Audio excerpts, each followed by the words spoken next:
दोस्तों इस वीडियो में हम मॉडरेशन एनालिसिस की बात करेंगे, वो भी तब जबकि हमारे पास सेकेंडरी डेटा अवेलेबल है।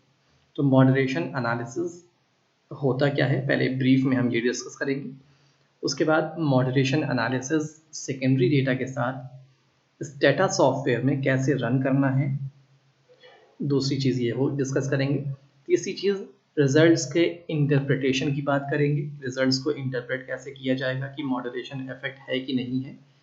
और चौथी चीज़ इस बात को डिस्कस करेंगे कि जो इंटरैक्शन प्लॉट होते हैं, इंटरैक्शन ग्राफ कैसे बनाते हैं और कैसे हम ग्राफ के थ्रू ये बताते हैं कि मॉडरेशन इफेक्ट हमारे मॉडल में है या नहीं है। दोस्तों शुरुआत करते हैं मॉडरेशन एनालिसिस से। पहले तो मॉडरेशन एनालिसिस होता क्या है? Moderation analysis is the analysis of the relationship between dependent and independent variables. ठीक है, नॉर्मल सी बात है कि एक रिलेशनशिप होता है dependent and independent, but in the presence of moderation variable, यानी मॉडरेशन वेरिएबल के प्रेजेंस में डिपेंडेंट एंड इंडिपेंडेंट वेरिएबल्स में जो रिलेशनशिप होता है वो मॉडरेशन एनालिसिस होता है। ठीक है, एक हम एग्जांपल से बात समझते हैं। जैसे इंसान की सैलरी होती है, एक पर्सन की सैलरी होती है और उसके मेडिकल एक्सपेंडिचर होते हैं। नॉर्मली सैलरी जितनी ज़्यादा होगी मेडिकल एक्सपेंडिचर उतने ज़्यादा होते हैं, सैलरी जितनी कम होती है मेडिकल एक्सपेंडिचर उतने ही कम होते हैं। ठीक है, अकॉर्डिंगली आदमी इन्वेस्ट करता है, इन्वेस्ट करना भी कह सकते हैं, और अकॉर्डिंगली आदमी एक्सपेंड भी करता है in his expenses on health. ठीक है, लेकिन ये रिलेशनशिप सैलरी और मेडिकल एक्सपेंडिचर का एज से मॉडरेट होता है, एज ग्रुप से। ध्यान से सुनिएगा, देखिए एज से कैसे मॉडरेट होता है। जो रिलेशनशिप हमने बताया कि सैलरी एंड मेडिकल एक्सपेंडिचर, तो एक एक जवान आदमी की, एक यंग इंडिविजुअल की जिसकी एज 20, 22, 25, 30 साल है, उसको बीमारियां कम हैं। उस बीमारी कम होने की वजह से सैलरी ज़्यादा होने के बावजूद भी उसका मेडिकल एक्सपेंडिचर नॉर्मल है या नॉर्मल से बिलो है, क्योंकि यंग बॉडी में बीमारियां कम होती हैं in most of the cases में। ठीक है, वहीं ऑन द कॉन्ट्रेरी अगर किसी पर्सन की एज ज़्यादा है, अबव 60 है, 60 ईयर्स ऑफ एज है, तो उस केस में सैलरी उसकी कम हो या ज़्यादा हो, उस पर मेडिकल एक्सपेंडिचर ज़्यादा आएंगे। तो यहाँ पे एज जो है वो एक मॉडरेटिंग वेरिएबल का रोल प्ले कर रहा है कि डिपेंडेंट एंड इंडिपेंडेंट वेरिएबल को इन्फ्लुएंस करता है। ठीक है, उसके रिलेशनशिप को ऐसे दिखाएंगे जैसे हमारा ये W है, ये हमारा मॉडरेटिंग वेरिएबल है। ठीक है, और X हमारा इंडिपेंडेंट वेरिएबल है एंड Y जो हमारा है वो डिपेंडेंट वेरिएबल है। तो इस तरह रिलेशनशिप शो होता है। ठीक है, एक एग्जांपल से और समझते हैं। For example, we want to find the impact of experience on sales, impact of experience on sales and training is taken as a moderating variable. Training को मॉडरेटिंग वेरिएबल लिया गया। It means we want to find out that in the presence of training is experience is going to impact the sales। क्या training की presence में experience का impact sales पर है कि नहीं। तो रिलेशनशिप इस तरह शो होगा कि हमारा इंडिपेंडेंट वेरिएबल, ये हमारा डिपेंडेंट वेरिएबल, एंड ट्रेनिंग जो है हमारा वो मॉडरेटिंग वेरिएबल है। जब भी आपके पास ऐसा एक रिलेशनशिप बने तो इसका मतलब हमें जो रिग्रेशन रन करना है, आइदर पैनल डेटा रिग्रेशन और मल्टीपल रिग्रेशन, इसमें 3 हम रिलेशनशिप को शो करेंगे। ठीक है, पहला तो हम ये फाइंड करेंगे, we have to find the impact of training on sales. Training that is a moderating variable, उसका क्या इफेक्ट है सेल्स पे। दूसरा हम ये एग्जामिन करेंगे कि what is the impact of experience on sales, कि सेल्स पर एक्सपीरियंस का क्या इम्पैक्ट है। और तीसरा हम इंटरैक्शन वेरिएबल का इफेक्ट हम सेल्स पे चेक करेंगे। अब बात आती है इंटरैक्शन वेरिएबल क्या होते हैं। इंटरैक्शन वेरिएबल जो हमारा इंडिपेंडेंट वेरिएबल है और जो हमारा मॉडरेटिंग वेरिएबल है, इन दोनों को मल्टीप्लाई कर देते हैं। ठीक है, जो वेरिएबल आता है उसको इंटरैक्शन बोलते हैं। तो आपका मॉडल इस तरह शो करेगा, experience that is independent variable has an effect on dependent variable that is sales. Similarly, training that is the moderating variable has an effect on sales, that is dependent variable. And third, we have to check out the experience and training, that is the interaction variable, effect of interaction variable on sales. तो इस तरह हमें run करना पड़ेगा। ठीक है, अब मैं आपको बताऊंगा कि रन कैसे किया जाता है। ठीक, मैंने पहले से एक डेटा सेट ले रखा है। ठीक है, वो डेटा सेट मैं आपको शो कर देता हूँ कि कितने वेरिएबल्स मेरे पास हैं। मेरे पास इस वक्त अगर आप देखेंगे तो 2009 से लेके और 2018 तक का डेटा है बैंक्स का, और अराउंड मेरे पास 36 बैंक्स होंगे, 58 बैंक्स मेरे पास अवेलेबल हैं। ठीक है, 58 बैंक्स का डेटा है और अराउंड 2009 से लेके 2018 तक का डेटा है। ये बैंक का ROA है, that is a dependent variable, return on assets, and HCE that is human capital efficiency, SCE that is structural capital efficiency, RCE that is relational capital efficiency, and CE that is capital employed efficiency, which we can also say that is tangible capital efficiency. It represents the tangible capital, ये tangible capital को show करता है। ये मेरे पास चार जो हैं वो independent variable हैं। Here log of total assets, LTA represents log of total assets and LEV represents leverage. These two are the control variables in our study. ठीक है, ये पूरे वेरिएबल्स हैं। इसके बाद हम एक और चीज़ ध्यान में दीजिएगा कि आपको पहले तो ये चेक करना रहेगा कि which model is best fit, either linear regression और panel data that is fixed effect model और रैंडम इफेक्ट मॉडल, यानी OLS रिग्रेशन में और panel data fixed effect model या रैंडम इफेक्ट मॉडल में कौन सा मॉडल आपके लिए सबसे बेस्ट फिट है, पहले आप उसको चेक करेंगे। उसके लिए मैंने एक सेपरेट वीडियो बना रखा है, आप उसको चेक कर सकते हैं। जब आपको ये मालूम हो गया कि आपका मॉडल कौन सा बेस्ट फिट होगा, ठीक है, उस मॉडल को यहाँ रन करना है। उसके लिए मैंने पहले से कमांड लिख रखा है। हम ये अज्यूम करते हैं कि जो मेरा मॉडल होगा वो फिक्स्ड इफेक्ट मॉडल होगा। ठीक है, ध्यान दीजिएगा, फिक्स्ड इफेक्ट मॉडल भी मैं रन करूँगा। तो उसके लिए सबसे पहले मैं ये सारे मैंने कमांड लिख रखे हैं, अगर आप इसको चाहें तो इसका स्क्रीनशॉट ले सकते हैं बाद में। ठीक है, तो पहला ये कमांड हम रन करेंगे। पहले अपने डेटा सेट को पैनल डिक्लेयर करेंगे। ठीक है, xt set id and year. ठीक है, मैंने पहले सिखा चुका हूँ तो इसलिए मैं ज़्यादा टाइम इस पर नहीं दूंगा। ठीक है, यहाँ पे मेरा पैनल डेटा जो डिक्लेयर हो गया है। ठीक है, स्ट्रांगली बैलेंस्ड हो गया है पैनल वेरिएबल। ठीक है, उसके बाद मैं एक normal fixed effect regression run करूंगा, जिसका मैं कमांड डायरेक्ट देता हूं और आपको जल्दी जल्दी बताता हूं। xtreg जो होता है, xt जहां भी लगेगा इसका मतलब पैनल डेटा रिग्रेशन रन हो रहा है। ठीक है, ROA है जो हमारा डिपेंडेंट वेरिएबल, और these 4 आर इंडिपेंडेंट वेरिएबल्स। ठीक है, इसको रन करते हैं सिंपल। तो यहाँ पे हमारा मॉडल जो है हाईली सिग्निफिकेंट आ गया, और हमारा RCE के अलावा बाकी सारे हमारे सिग्निफिकेंट वेरिएबल्स हैं। एक बार और हम अभी कंट्रोल वेरिएबल्स के साथ भी रन कर लेते हैं, जिसका हमने ये कमांड पहले से लिख रखा है आसानी और जल्दी के लिए। ठीक है, यहाँ पे आप कंट्रोल वेरिएबल्स के साथ भी रन करेंगे। मॉडल अभी भी हमारा सिग्निफिकेंट आ रहा है। यहाँ पे अभी भी जो हमारा RCE था वो पहले भी इनसिग्निफिकेंट था, अभी भी इनसिग्निफिकेंट है। यहाँ पे जो लिवरेज है वो भी इनसिग्निफिकेंट आ रहा है। ठीक है, इसके बाद हमें क्या करना पड़ेगा, हमें इंटरैक्शन वेरिएबल को भी एक बार चेक करना पड़ेगा। इंटरैक्शन वेरिएबल को क्या क्या इफेक्ट आता है। लेकिन इंटरैक्शन वेरिएबल दोस्तों पहले कहते किसको हम बता चुके हैं। इंटरैक्शन वेरिएबल दो का इंटरैक्शन होता है, यानी मल्टीप्लाई होता है। अब मैं यहाँ पे HCE जो हमारा है, ह्यूमन कैपिटल एफिशिएंसी, ये हमारा एज अ मॉडरेटिंग वेरिएबल हम लेंगे। यानी हम ये चेक करना चाहते हैं क्या HCE has a moderating effect between SCE and ROA। ठीक है, between RCE and ROA, between CEE and ROA, यानी HCE क्या इन तीनों के रिलेशनशिप्स को मॉडरेट कर रहा है कि नहीं।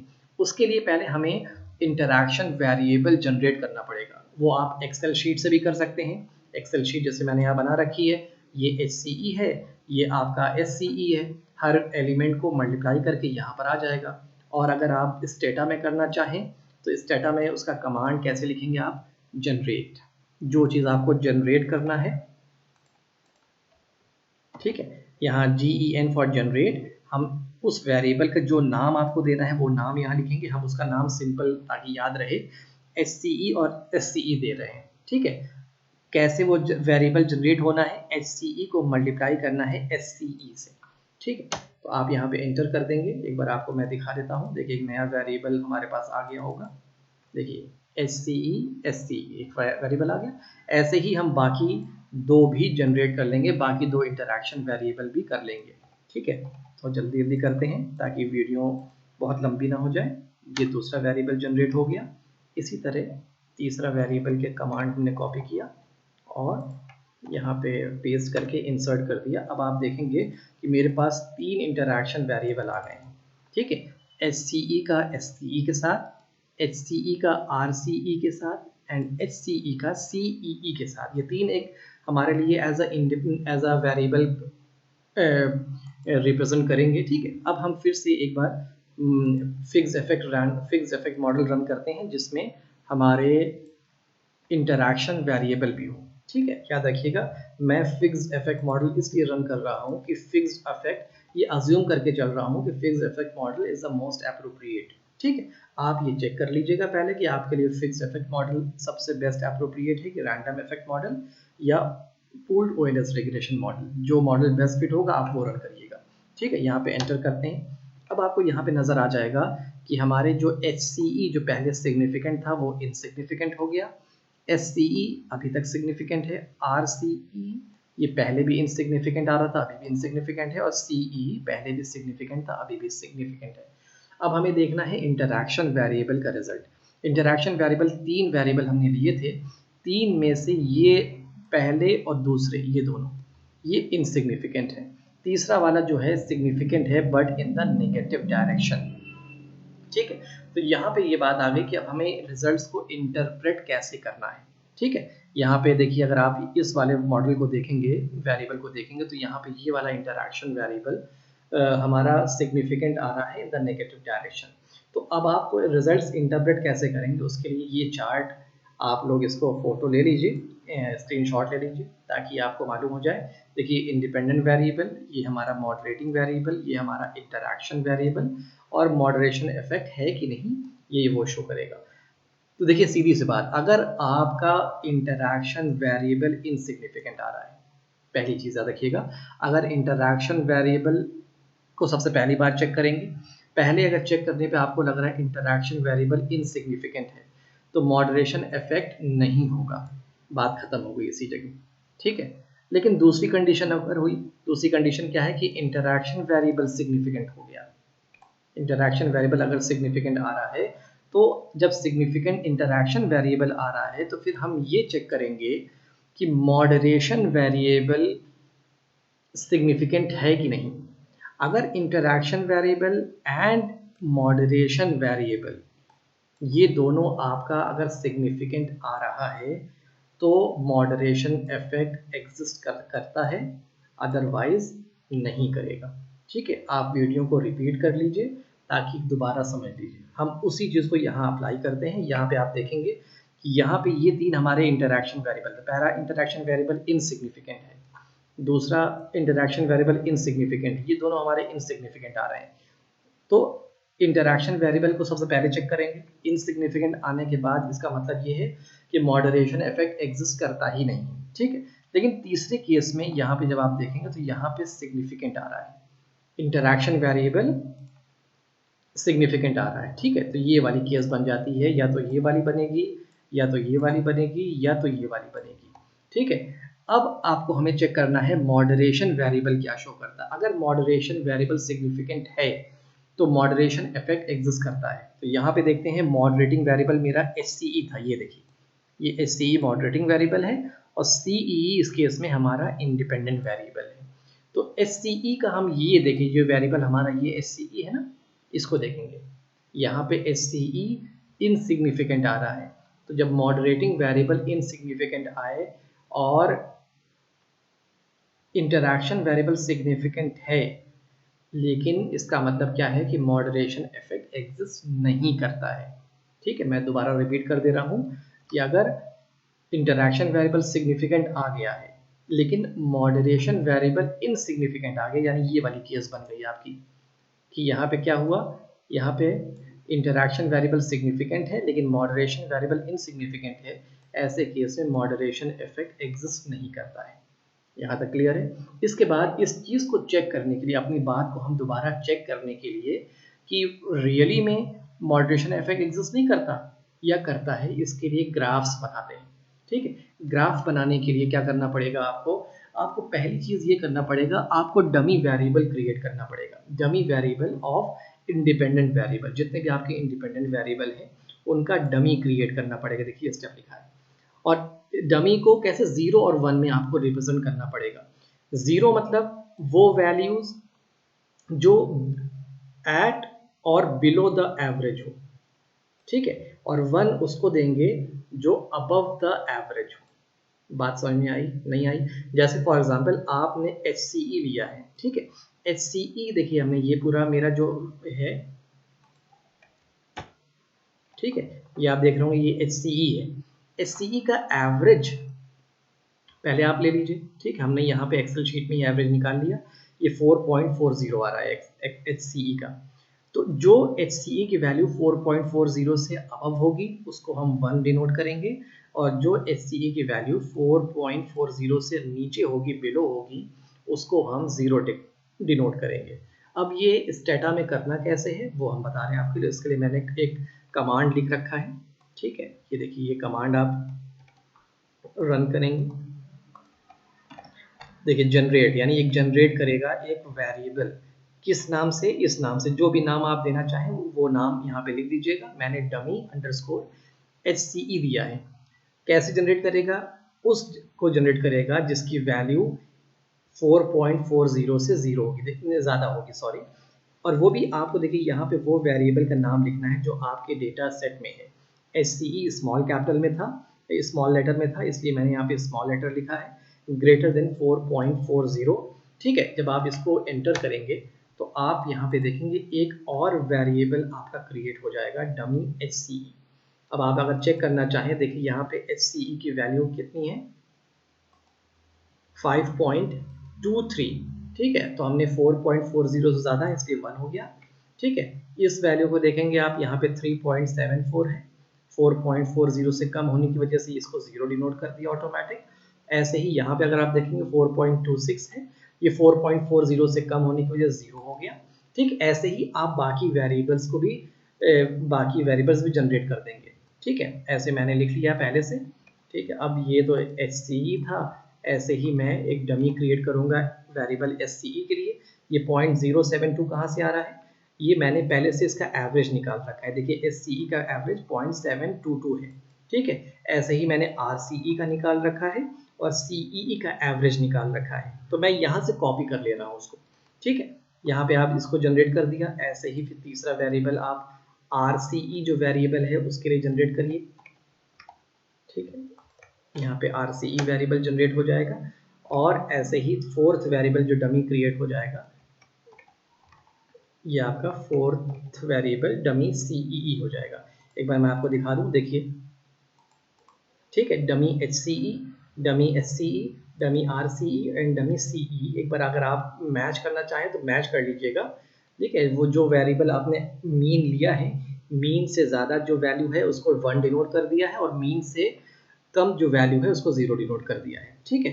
अब आपको इंटरैक्शन चार्ट को प्लॉट करना है, जिसका कमांड मैं पहले से लिख रखा हूँ, ठीक है। ये कमांड आपको लिखना है, ठीक है। ये कमांड आप यहाँ पे लिखिए, कॉपी कर लीजिए, पेस्ट कर लीजिए, ठीक है। एक बार समझ लीजिए, 2 वे, ठीक है, 2 वे चार्ट बनेगा। L fit linear fit chart बनेगा, जिसमें आपका ROA ये डिपेंडेंट वेरिएबल, CEE ये इंडिपेंडेंट वेरिएबल। अच्छा, हम क्यों ले रहे हैं, देखिए यहाँ तो इंटरैक्शन इफेक्ट है ही, सॉरी मॉडरेशन इफेक्ट है ही नहीं, इसको चेक करने की ज़रूरत ही नहीं है। यहाँ पर भी आपका मॉडरेशन इफेक्ट है नहीं क्योंकि मॉडल इनसिग्निफिकेंट आ रहा है। मसला यहाँ पे आगे फंस जा रहा है कि यहाँ पे ये सिग्निफिकेंट आ रहा है। इस चीज़ को वेरीफाई करने के लिए चार्ट्स होते हैं। अब यहाँ पे आपको, हमने इस मॉडल को देखिए, ध्यान से दीजिए, यहाँ पे डिपेंडेंट मेरे लिए ROA है, हमने डिपेंडेंट ROA ले लिया। इंडिपेंडेंट मैं पहले बता चुका हूँ, जो बाद वाला वेरिएबल इसमें है CEE, ठीक है, वो इंडिपेंडेंट वेरिएबल है।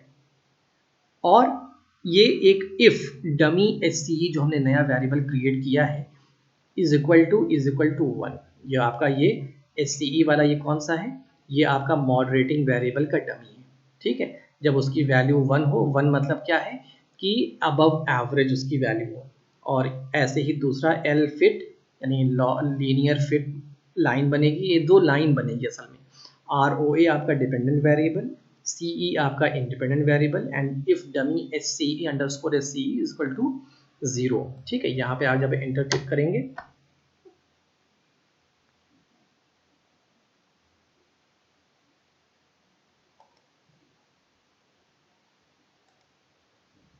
देखिए ये चार्ट बनकर आ गया।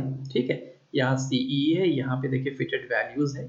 ये अगर दोनों लाइन इस ग्राफ में इंटरसेक्ट कर रही हैं, ठीक है, इसका मतलब क्या है, इंटरैक्शन इफेक्ट है यानी मॉडरेशन इफेक्ट है।